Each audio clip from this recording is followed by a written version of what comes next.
Well, there you have it, the mighty Budawangs. Easily one of the most beautiful places in all of Australia.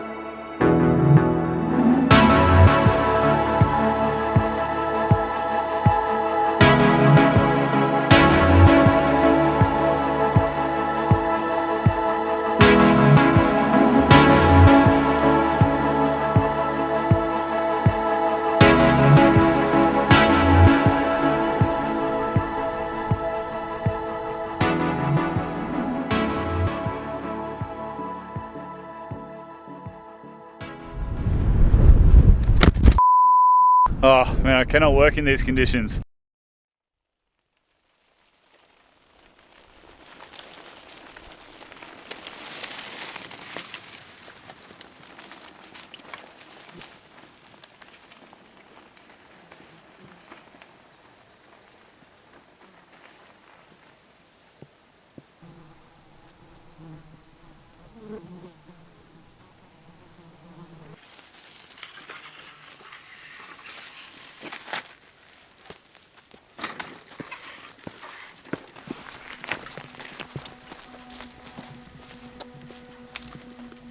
Well, g'day folks, and thanks for joining me in another video. It's out here in the beautiful Budawangs on Yuin country.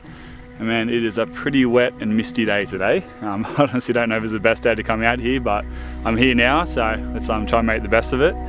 But the plan is to hike. Actually, well, I've rode my bike in about sort of 7 or 8 Ks, which is pretty good to kind of yeah, manage to smash out that fire trail, which is good. Now I've got another about 7 or 8 Ks until I get to the lookout that I'm planning on going to. But with weather like this, I don't know how that lookout's going to be. But it's meant to clear up this afternoon and tonight, and then tomorrow morning it's meant to be nice and sunny. So I figured I'd just give it a shot, see how we go. Even though it's raining, it is still bloody gorgeous out here. It is really beautiful. The fires ripped through here about a year ago, as you can probably tell. But it's just really sort of opened up the country, and there's just so much of this native grass growing now, and a lot of the trees starting to grow back, which is good. But yeah, the Budawangs are sort of renowned for having pretty dense, impenetrable scrub. It can be pretty painful at times hiking through here. So now the fact that the country's open right up actually makes bushwalking nice and yeah, easy, which is one good thing about the fires. But anyway, let's start making our way. Like I said, I've got about 7 or 8 Ks till I get to the lookout, and this fog is moving in pretty thick. Honestly, I don't know how I'm going to go. Navigation might be a bit tricky, but luckily I've got my phone which has got Gaia GPS on it. So I should be able to use that, because if I was to try and rely on landmarks, I think I'd get pretty lost. But anyway, let's start making our way.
Well, the rain's kind of held off now, and now it's just very foggy, which is actually really cool. I've never really hiked in fog before, so it's actually a first to me, and it's really beautiful. It's so still and quiet. I've absolutely, like I said, if it wasn't for my GPS, I've absolutely no idea where I am. I cannot see any landmarker whatsoever. I've got my topographic maps with me in my bag, but I'm very lucky for modern technology in this circumstance, because otherwise it'd be pretty difficult. Man, it's so cool out here, Really enjoying it.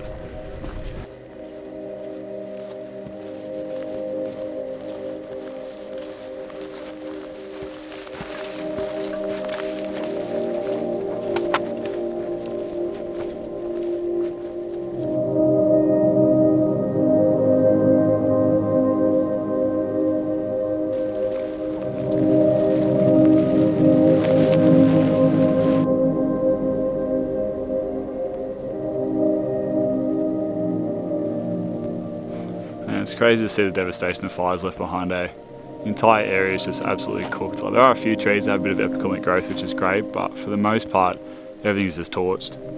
Like, how long is it going to take for a tree like that to grow back? Like, that's a good 20 or 30 years at least, I reckon. Especially like up on these plateaus where the soil is quite infertile and sandy. And it's going to take a really long time.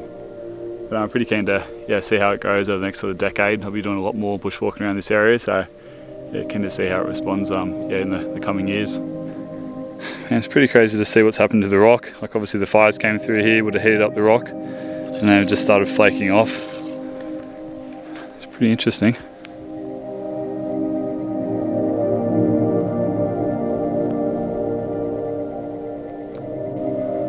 And watching this fog move through this landscape is bloody gorgeous, eh? I honestly sit here all day just watching it.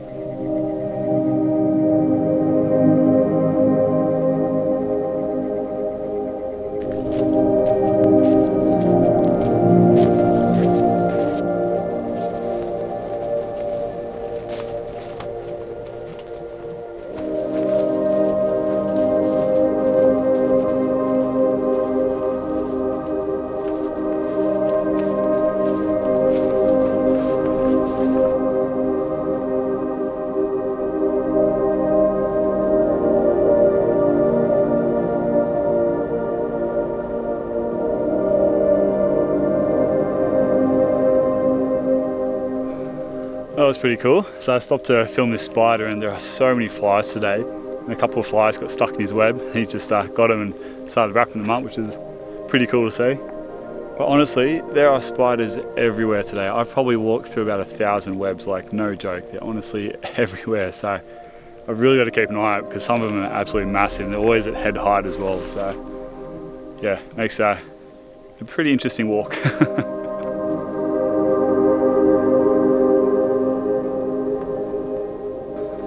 And there are so many flies around me right now. What I wanted to say was it's really cool seeing all these native grasses growing. Obviously you can see all the dead trees are banksias, and they're pretty thick in here. So I'd imagine before the fires, they probably wouldn't have let much light reach the ground. Probably would have been quite a thick canopy, but now that there is no canopy, all these native grasses are just thriving at the moment, which is really interesting to see. It sort of reminds me of the books I've read, like Dark Emu and The Biggest Estate on Earth, which are really great books, and I definitely recommend reading. But it sort of explains how back in the day, Indigenous folks, or they still do in certain parts of the country, they'd actually burn the country sort of every 5 years or so. That way sort of encourage those native grasses to grow and sort of keep that dense scrub down, so that way it can bring in animals who then feed on the grasses, and then the Indigenous can hunt those animals as well as collecting seeds from those grasses. So I think this is a pretty good example of it.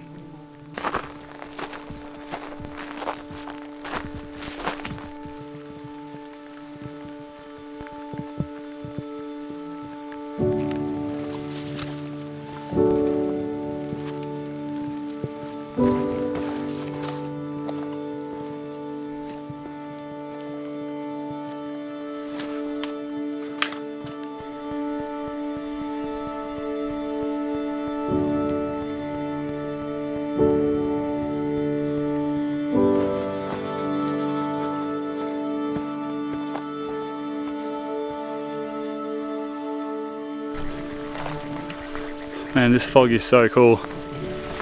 It's making for some really beautiful bushwalking. There's just such a nice stillness about it. Oh, I'm absolutely loving it.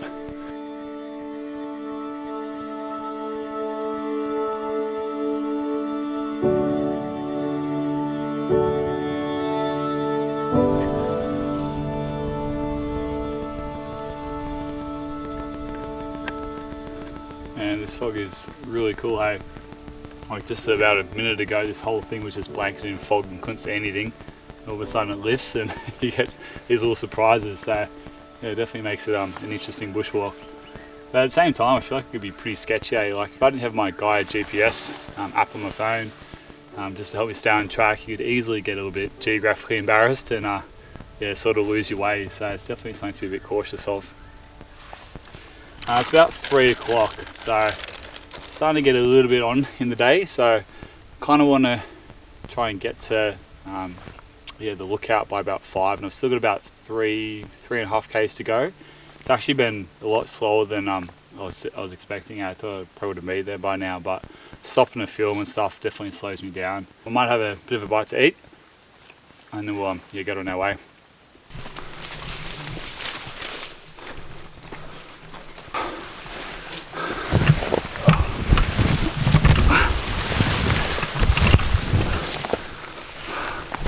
Oh, that stuff was just a nightmare to go through. That is so overgrown. This like new growth is about head high. It's just so thick. Oh, I'm exhausted.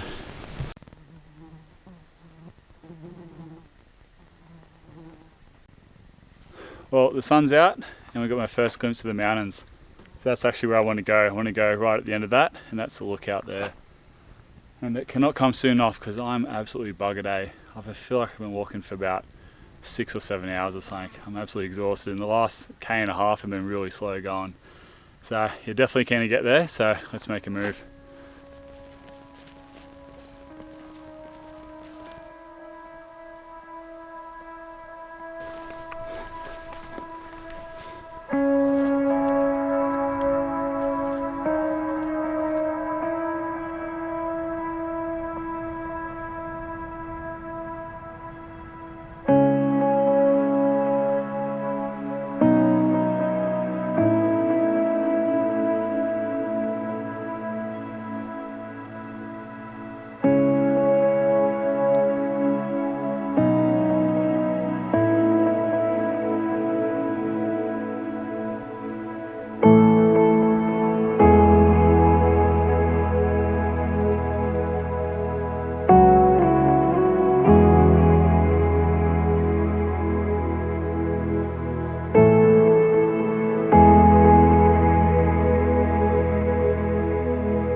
Well, there you have it, the mighty Budawangs.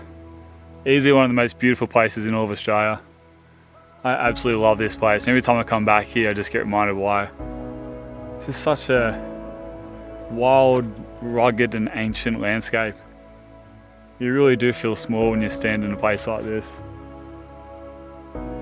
Man, it's so damn beautiful. Oh, it's absolutely turning on. Such a nice sunset as well. So glad I finally got here just in time for sunset, because that was a really decent slog to get here. It took me almost 8 hours to get here. It's like 15 k's, and it's just those last few k's are just brutal. But man, pretty stoked to finally be here. I've been wanting to come here for so long, like to this particular lookout for so long. So I'm very glad to finally be here, man. What a day.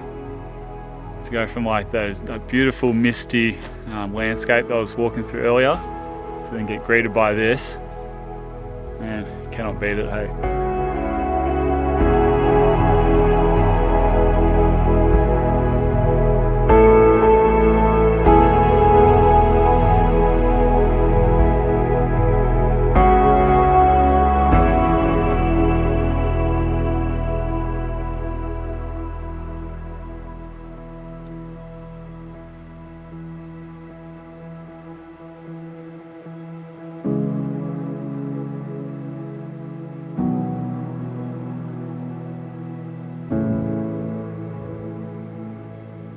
Alright, so just in terms of where I'm going to set up the tent, there is a nice little spot just down that little gully there where I could easily fit one tent, and there's already a fire ring there as well.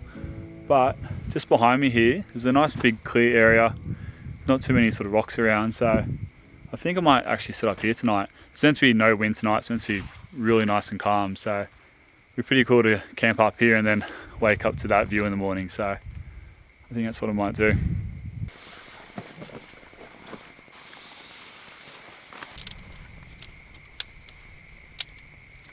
Yeah, so that I don't damage the bottom of my tent, I'm just going to use my poncho as a ground sheet, just my Helicontex poncho, and that way it'll protect the floor of the tent. I'd rather wreck this than wreck the tent.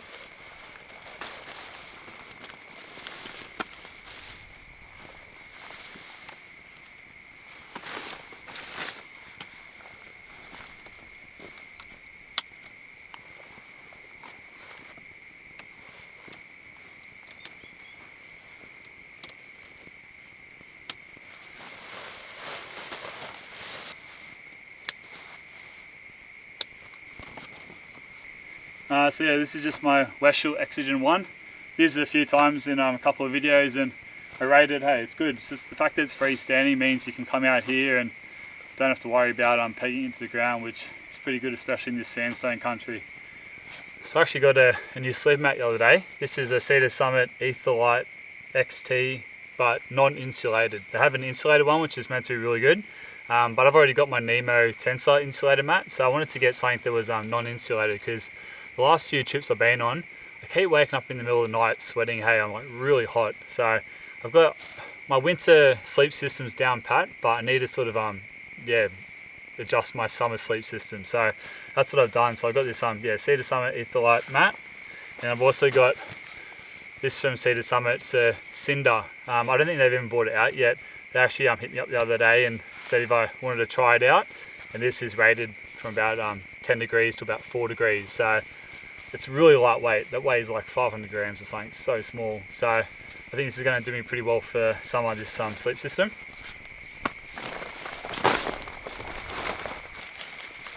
The cool thing with this sleep mat is rather than having that separate, it's actually built into the stuff sack, which is pretty cool.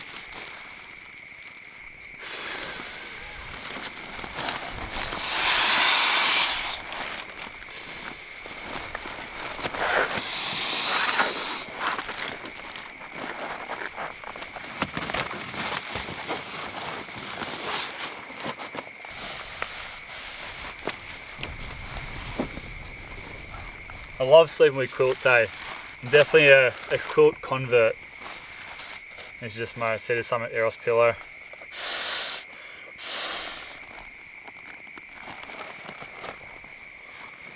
Alright, sweet. Well, that's all done.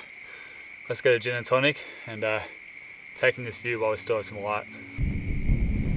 Well, unfortunately these clouds are moving in, which is a shame. I thought I was going to in for a nice starry night tonight. So I just got my gin and tonic in this little water bottle.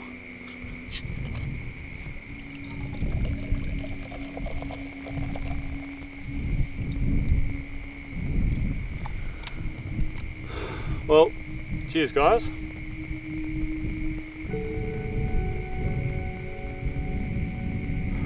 Definitely think this is probably one of the best places I've enjoyed a gin and tonic. So keen for tomorrow morning, I think sunrise.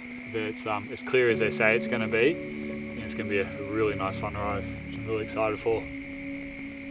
Well, I'm so glad to actually just be here. I've wanted to come to this spot for a long time, and it's a bloody mission to get here as well. I haven't stopped. This is the first time I've sat down pretty much all day. I left home about 6:30, and it's about a 3-hour drive, and then 15 kilometers to get here, and 7 or 8 of that was on the bike, which I'm so glad I bought the bike, because if I had to walk that, man, would have got here about midnight. So yeah, I'm glad I got to ride half of it at least. But yeah, just the last few Ks just were pretty brutal, just really slow going for some reason. Actually, tell you what, one of the reasons it was so slow going is the amount of spiders there are out here. It's insane. I couldn't take 2 steps without getting a spider web in my face. Honestly, I probably would have walked through about 2,000 spider webs. Honestly, no joke. It's ridiculous. I don't know why there's so many spiders out here, but they're just everywhere, like just in between the trees, and you just can't take a few steps without getting one in the face. I'm constantly using the tripod trying to get rid of them, but it got to the point at the end where I was just so sick of it. I'm pretty exhausted, and I was just pushing through them without even knocking it out with the tripod. I was just that over it. Alright, I'm just going to enjoy my gin and tonic. I've still got some light, and then we'll sit down and cook up some dinner. Oh, rock definitely isn't the comfiest thing to sit on. Alright, so obviously I'm not going to have a fire tonight. I'm just going to cook up on my Jetboil stash that I got a couple of weeks back.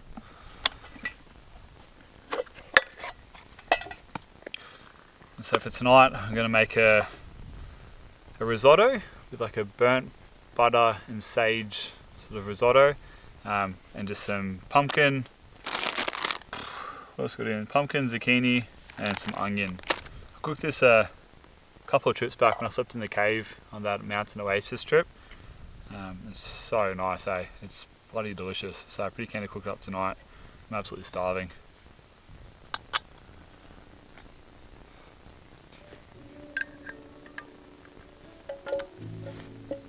So for the risotto, I'm just using this mushroom and chive continental risotto. Works pretty well with this.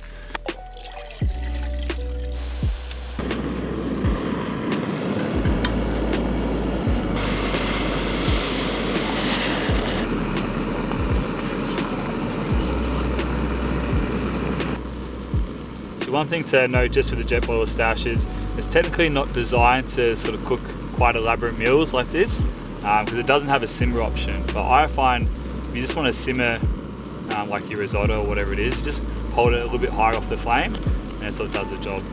But yeah, technically it's designed to sort of boil water nice and quickly so you can get your coffee going quickly or rehydrate like a hiking meal. But it still does the job cooking dinners like this. You just got to kind of adapt to it a little bit. I think this risotto is about done, so we'll get that off the heat now. So just got my pumpkin here, so just add some oil to that. Get that on the flame.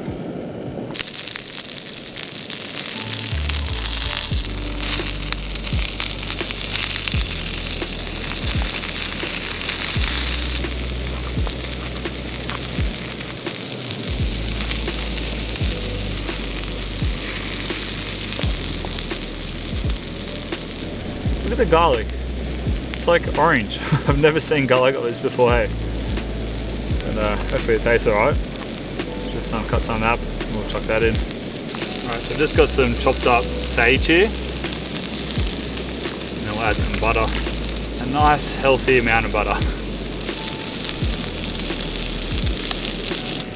Oh man, that is smelling so good. Alright, well I think that's done, so add that to the risotto. Oh, I think I might add this to the pot so that way it's easier to stir around and that way less likely of losing my food. Try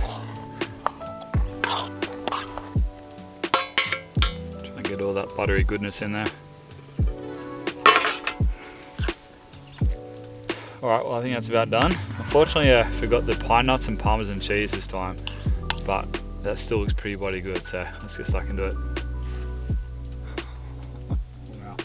Man, how's the lightning in the distance? It's putting on a pretty serious show. Now let's just fingers crossed that it stays over there. Because at the moment I've got no clouds above me. I've just got all the stars out, which is actually kind of cool. Just the Milky Way is above me. You've got a thunderstorm over there. So fingers crossed it stays over there, because the last place I want to be is up on top of a cliff in a thunderstorm. But worst case scenario, I'll just have to pack things down and go to that little campsite that's just behind me. So it's not the end of the world, but ideally, let's hope that that stays over there and I can enjoy this campsite here. Yeah, it's crazy, but anyway, let's give this a go.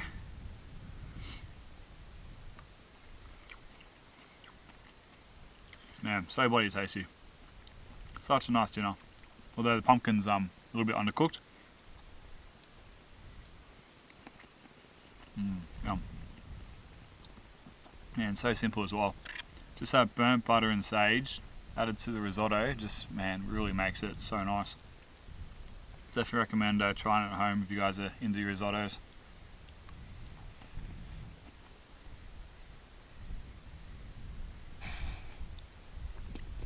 And that storm's crazy.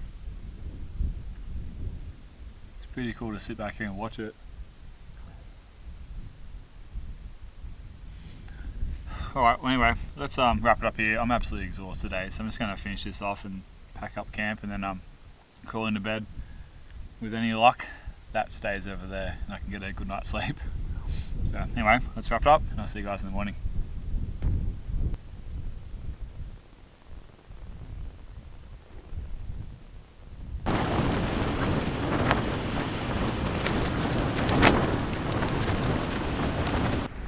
Well, it's about 1:30 in the morning and this wind has just not let up for the last probably 2 hours and it's getting really strong as well.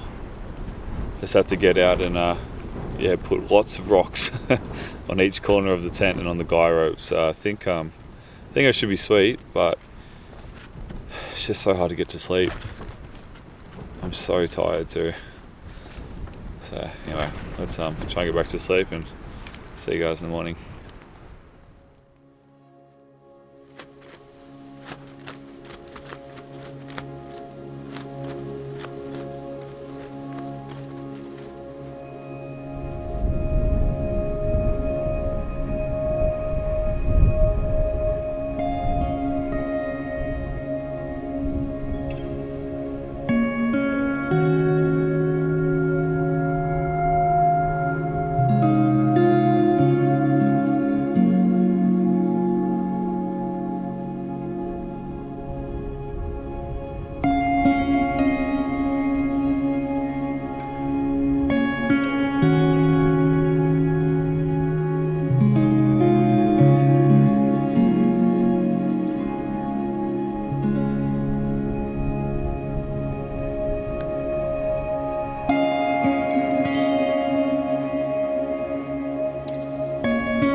Well, good morning folks. Man, what a windy morning to wake up to.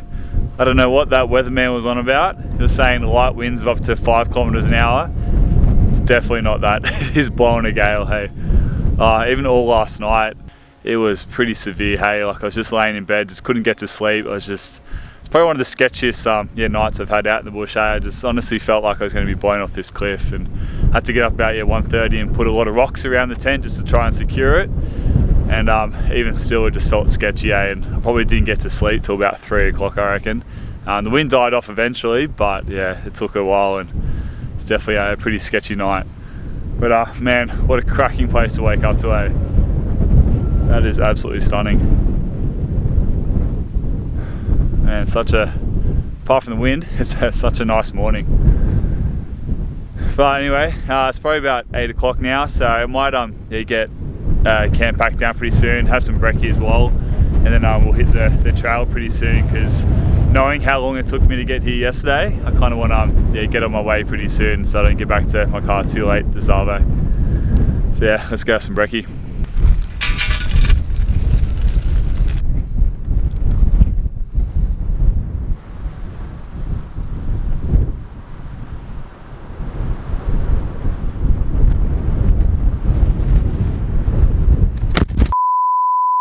Oh man, I cannot work in these conditions. Bloody wind just blew the camera over again. It knocked the front element out, but I managed to screw it back in, which is good, but there's still a few scratches on it, and the rim of the lens is knocked up pretty bad, so I think I might have to be replacing this lens when I get it home. But for the time being, it seems like it still works, which is good.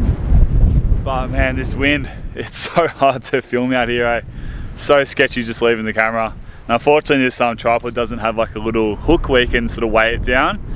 So yeah, it's pretty sketchy. But let me just finish off my brekkie, and I'll get back to you guys after that.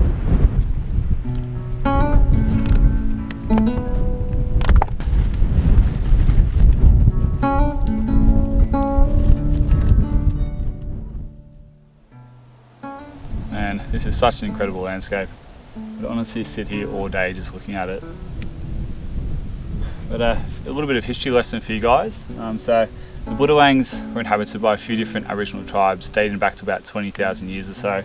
So you've got the Budawang tribe, and you've got the Wandandians, who sort of inhabit the northern section of the Budawangs, and you've got the Walbunjas, a bit more to the south. And yeah, they've got incredible connection to this country. All throughout this landscape, there's Aboriginal sites like ceremonial grounds or bora grounds. We've also got lots of cave art throughout the park. And yeah, it's just a really special place to them. Like, all these mountains here have a special meaning to them and date back to sort of the creation story of the Dreamtime. So you've got Pigeon House over there, which was named by Captain Cook when he was sailing up the coast, but the original name for that mountain is Dithul, or it's also called Balgan. So the Budawang tribe call that mountain Balgan, but you'll quite often hear the name Dithul, which might be a Wandandian name, I'm not quite sure. But that's got a huge meaning to them. That's probably one of the most important mountains in the whole area. That creation story to that is really interesting. It's got to do with Bombi the eel, and it's a really interesting story, so I definitely recommend you guys looking that up if you're interested in it. And you've also got the castle behind me, which is called Kyoyo, and then running through the middle of the valley is the Clyde River, or Bundu as they call it. You've also got just behind this mountain over here a place called Yadbro, which is pretty significant to Aboriginal people back in the day. It's where they used to come and do a lot of hunting and fishing and have quite large camps, and then they could sort of come into Budawangs and do their ceremonies and do their cave art as well. So it's an incredible special place, and I can definitely understand the connection that I have to this place. I've only been here about 10 times and I absolutely love it. It's a place that I'll constantly be coming back to. Actually, in some more recent history of the area, so this northern section of the park actually used to use for military training back in the day, around the 1950s I believe, or so around then. So they used to use it as an artillery training area. So they used to shoot sort of artillery into the mountains, and to me that's just absolutely crazy. The fact they used to just let off bombs in the middle of the mountains just yeah, blows my mind, but they did it. And unfortunately it means now there's still a lot of unexploded ordnance throughout the northern section of the park, so it actually makes some parts of this northern section off limits, which is a bit of a shame, but unfortunately the army didn't clean up after themselves well enough. But anyway, I think on that note, I'm probably going to wrap this video up. It's getting about 9:30 now and kind of want to hit the trail pretty soon. Got a pretty decent hike ahead of me, so I just want to say a big thanks to all you guys watching. Hope you guys enjoyed it, and I'll see you guys in the next one. Hooroo.